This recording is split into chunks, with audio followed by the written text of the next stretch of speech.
Keyingi natijalarimizdan biri Abdug'ani va Zahro Bonu. Zahro Bonu Safina akademiyasining namunali o'quvchilaridan biri hisoblanadi. Muntazam ta'lim olish orqali ushbu natijaga erishdi. Oliy ta'lim muassasasiga kirish uchun imtiyozli ballarni qo'lga kiritdi. Zahro Bonu, tayyorgarlik haqida aytib bera olasizmi? Men anchadan beri til o'rganishga qiziqaman va Safina akademiyasida o'qiyman. Hozirda esa Andijon davlat chet tillar institutiga o'qishga kirishga harakat qilyapman.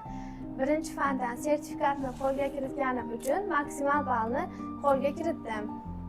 Shu bilan birga Safina akademiyasida support teacher sifatida ish faoliyatimni olib bormoqdaman. Bu tajriba menga amaliy ko'nikmalarni shakllantirish imkonini beradi.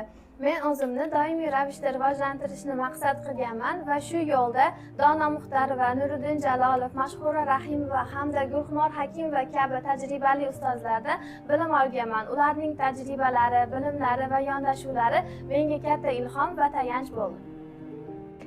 Fikringiz uchun rahmat. Siz ham oliy ta'lim dargohiga kirish uchun imtiyozli ballarga ega bo'lishni xohlasangiz, Safina akademiyasiga murojaat qiling.